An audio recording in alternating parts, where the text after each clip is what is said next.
الطبخة. عم بسلق دجاج. اليوم رح اعمل كبسة بازيلا وجزر. هي مش الكبسة السعودية، هي كبستنا احنا، سموها شو ما بدكم، بس احنا بنسميها كبسة بازيلا وجزر.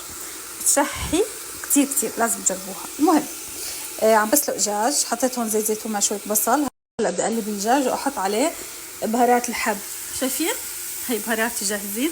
رح اخذ شوي من كل نوع، شو ما عندكم حطوا، يعني ورق غار هيك، القرفة، فلفل اسود، حبتين كبشة قرنفل، بهارات مشكلة، يعني هدول الموجودين عندي. في اشياء ورا لومي مثلا ممكن ازيد لومي بس اشوف ايش في كمان اشياء، يعني ينسون، يعني هم هدول.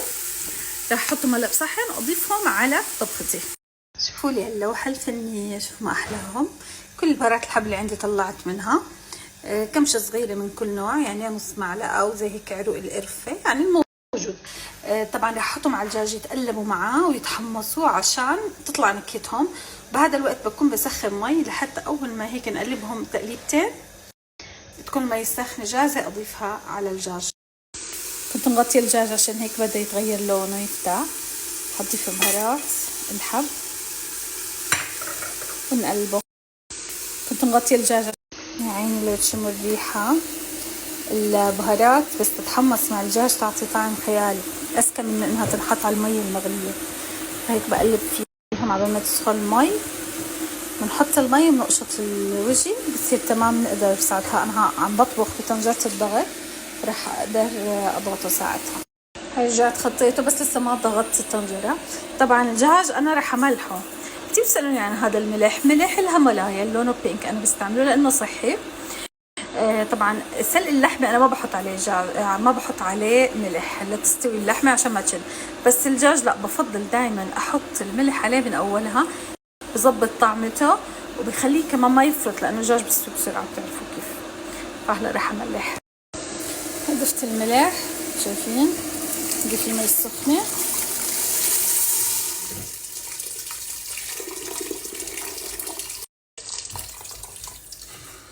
رح استنى يغلي تماما. بس لقيت انه هاي الماشين هي اسهل اشي بتساعدكم تقيموا قشرة الدجاج. بس هيك لما تبدأ تطلع بنفوتها بنطلعه، ولا طلع معانا كل القشطة. بس بدنا ننتبه ما ناخذ البهارات بطريقنا. شايفين كيف تطلع؟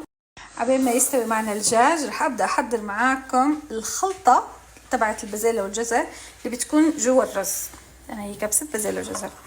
اول شي في عندي بازيلا وجزر. طبعا انا بستعمل بازيلا فروزن، جزر فريش. ليش ما بعرف، هيك احنا متعودين. بتقدروا تاخذوا مثلا بازيلا وجزر مخلوطين فروزن، بتقدروا تاخذوا التنين فريش، بتقدروا تقطعوا الجزر بدل ما هو شرايح مربعات، يعني هاي حرية شخصية. عرفتوا احنا عندنا حرية التعبير الحمد لله.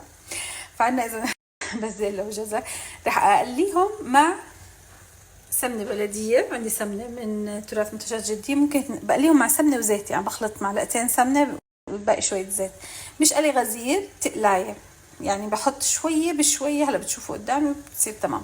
طب شو بدنا نحط مع البازيلا والجزر؟ بدنا نحط بصل نتفة، ما تكتروا، لانه هذا البصل يعني بضل مع البازيلا والجزر، ما بدنا يكون ظاهر كتير. وسنين توم مشرحين. بحب اضيف بس تستوي الخضار، بحب اضيف مكعبات بديل دجاج، مرقة الدجاج، وبهار اللي انتم بتفضلوا. انا هون عندي بهارات المجنونة من الريحان، صرت استعملهم كتير لطيفين بالذات الاكل الشرقي. ممكن انتم تستعملوا اي بهار دجاج انتم بتحبوه، ممكن تحطوا خلطتكم اللي بدكم اياه، بس هذا بهار بضمن لكم انه طيب ماشي الحال. فهاي هي الخلطة المعتمدة والمكونات تاعت مقلوبة البازيلا والجزر. هاي إضافة الزيت، حضيف عليه السمن، شايفين بتكون شوي زيادة، بعدين بنصفيهم إذا حسيناهم مزعجين، بس هم يعني بعطوا طعم. طيب شو رح نحط؟ أول إشي رح نحط الجزر، رح أضيف كمان البازيلا رح نقلبهم ونعطيهم وقتهم يستووا.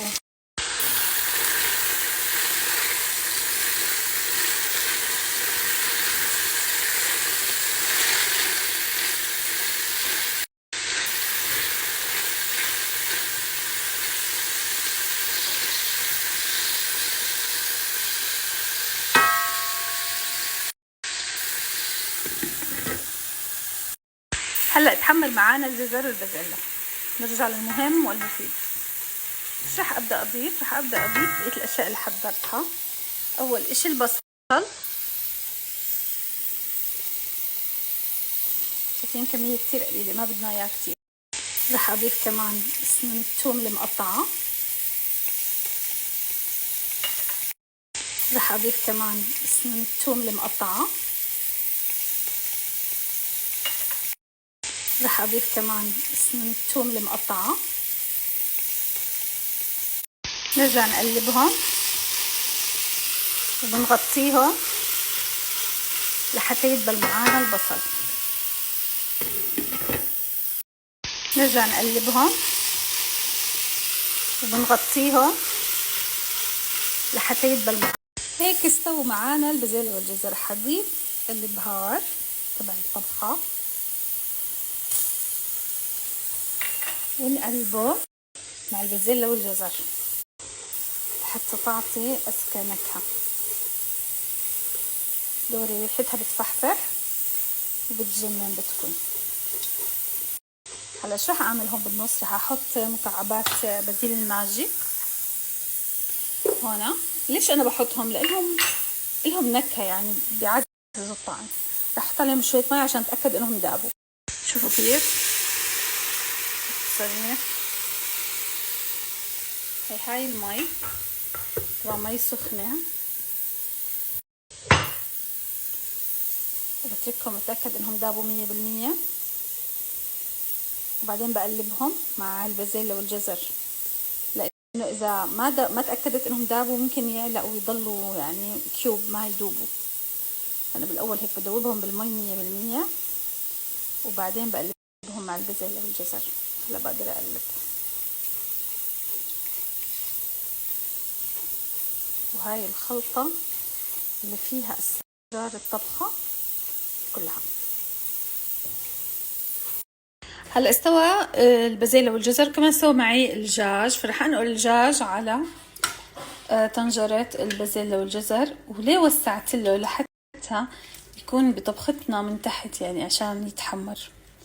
عرفتوا كيف؟ رح احطه هيك من تحت. هلا يعني رح احاول نحطه بين البازلاء والجزر. شايفين كيف؟ يعني بوسعه وبحطه من تحت. هي رتبت الدجاج بين البازلاء والجزر. هون عندي الرز، رح اضيفه رز بسمتي مغسول ومنقوع طبعا. ورح ارجع ازيد عليه شوية ملح وشوية بهار، نفرده منيح ونحط عليه مرقة الدجاج لحتى يستوي. رجعت شغلت النار على الطبخة. شايفين الرز حطيت عليه شوية بهار بس من فوق هيك تحريكة خفيفة وملح. هلا ببدأ اخذ مرقة الدجاج واصفيها لحتى تنطبخ فيها طبختنا. كل النكهات اللي كمان مع البازلاء والجزر موجودة تحت راح تطلع لفوق هلا مع المرقة. يعني بحط مرقة قد عيار وجه الرز، يعني لفوق شوي، وبطبخه على نار هادية. ان شاء الله بطلع بشحي. هاي صفيت المرقة كاملة، حركه شوي وهيك بننزل المرقة لتحت حتى تاخد من النكهات، وبغطيه. بده تقريبا ربع ساعة ثلث ساعة يكون جاهز معنا.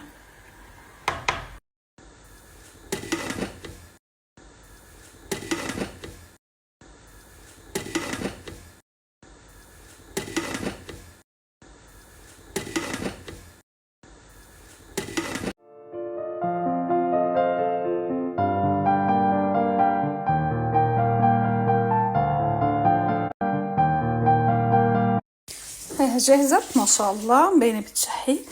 هي قلية لوز كمان رح ازينها فيه ورح اقلبها مثل المقلوبة. هيها جاهزة.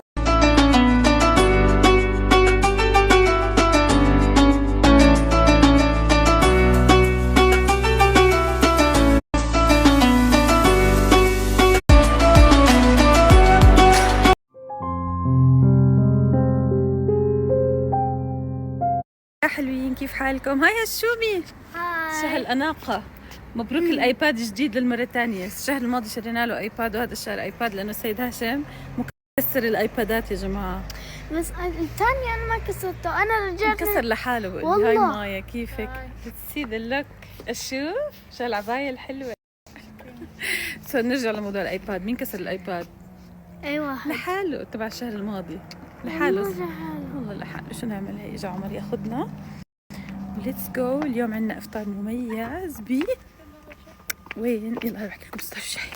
وصلنا يا حلوين. اليوم افطارنا ان شاء الله ب شيراتون عمان. وصلنا يا حلوين. انا كتير بحب هذا الاوتيل، بحب الكلاسيك فايب فيه. ليتس جو. طبعا اليوم معنا امي ومايا وهاشم. ليتس جو. يا عيني على الاجواء الرمضانيه.